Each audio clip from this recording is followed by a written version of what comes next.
राजस्थान के सूखे रेगिस्तान के बीच एक ऐसा गांव है जिसका नाम आज भी नक्शों में लिखा तो मिलता है, लेकिन लोग उसका नाम जोर से लेने से डरते हैं। इस गांव का नाम है कुलभाटा। दिन में यह गांव बिल्कुल आम लगता है। कच्चे मकान, मिट्टी की सड़कें, पीपल का पुराना पेड़ और एक टूटा हुआ कुआं। लेकिन जैसे ही सूरज ढलता है, कुलभाटा की हवा भारी हो जाती है। यहाँ रात सिर्फ अंधेरा नहीं लाती, यहाँ रात कुछ और भी लेकर आती है। कुलभाटा में रहने वाले लोगों के अपने ही नियम थे। सूरज ढलते ही दरवाजे अपने आप बंद हो जाते। कोई भी आदमी रात में अकेले बाहर नहीं निकलता।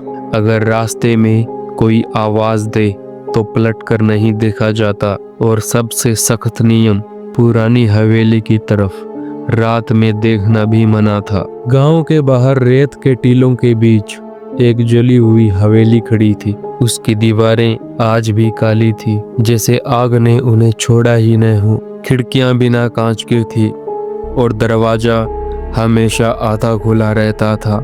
लोग कहते थे कि वह हवेली ठाकुर विक्रम सिंह की थी, जिसने अपने ही हाथों अपने खून को जला दिया था।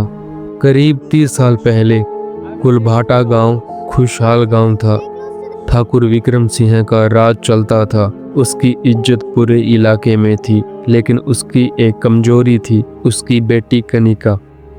कनिका खूबसूरत थी, पढ़ी लिखी थी और इस गांव से बाहर की दुनिया देखना चाहती थी। वह आज़ादी चाहती थी, जो ठाकुर की सोच में गुनाह थी। एक रात कनिका अचानक गायब हो गई। पूरा गांव खोजता रहा, लेकिन ठाकुर विक्रम सिंह ने किसी को ढूंढने नहीं दिया। ठाकुर ने कहा, अब कोई उसे ढूंढने नहीं जाएगा। उस लड़की ने मेरे परिवार की नाक काट दी है। 3 दिन बाद हवेली से आग की लपटें उठी। रात भर चीखें गूंजती रही, एक लड़की और एक आदमी की। पापा, ये क्या करती है? सुबह जब लोग पहुंचे तो हवेली जली पड़ी थी, लेकिन अंदर कोई भी लाश नहीं मिली। उस रात के बाद कुलभाटा बदल गया। कुएं का पानी काला हो गया। रात में हवेली से किसी लड़की की रोने की आवाज आने लगी। जो भी वहां गया वह वापस नहीं लौटा।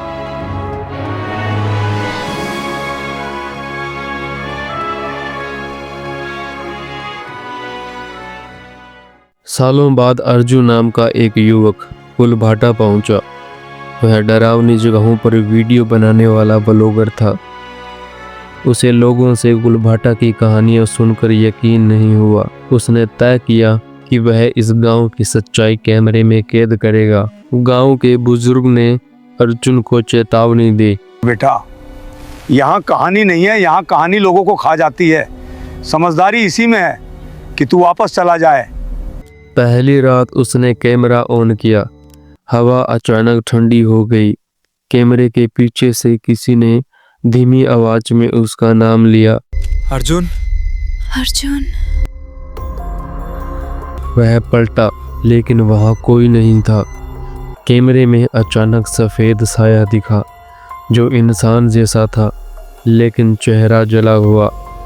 अगली रात अर्जुन कुएं के पास पहुंचा।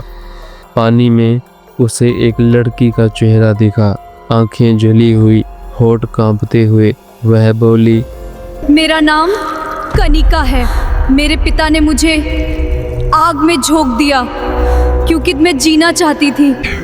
अर्जुन डर गया, लेकिन उसने रिकॉर्डिंग बंद नहीं की। उसी रात उसे सपने में हवेली दिखाई दी। हवेली के अंदर दीवारों से खून टपक रहा था। कनिका आग में खड़ी मुस्कुरा रही थी। उसने कहा, मैं कनिका हूँ। मैंने सच देखा, और जो सच को समझ ले वो इस जगह को कभी भूल नहीं पाता। तीसरी रात अर्जुन हवेली में गया। दरवाजा अपने आप बंद हो गया। अंदर सैकड़ों जली हुई परछाइयाँ थी। ठाकुर विक्रम सिंह की आत्मा जंजीरों में बंधी थी और कनिका उसके सामने खड़ी थी। उसकी आंखों में आंसू नहीं थे, सिर्फ आग थी। सुबह गांव वालों को हवेली के बाहर अर्जुन का कैमरा मिला। कैमरे की आखिरी रिकॉर्डिंग में अर्जुन कांपती आवाज में बोल रहा था, भाटा मर चुका नहीं है, ये जीता है और जो इसकी कहानी सुनता है वो इसका हिस्सा बन जाता है। आज भी कुलभाटा दिन में आम गांव लगता है, लेकिन रात में हवेली से एक लड़की की आवाज आती है, मेरी कहानी सुनोगे या मेरे साथ रहोगे? कहते हैं अगर यह कहानी सुनते समय आपके कान के पास किसी ने फुसफुसाया तो समझ लेना कनिका ने आपको पहचान लिया है। अगर यह कहानी आपको अच्छी लगी है तो प्लीज़ इस वीडियो को एक लाइक करें और हमें कमेंट में बताएं आपको अगली कहानी किस टॉपिक पर चाहिए। मैं मिलता हूँ किसी नई स्टोरी में किसी नए टॉपिक के साथ। तब तक के लिए जय हिंद।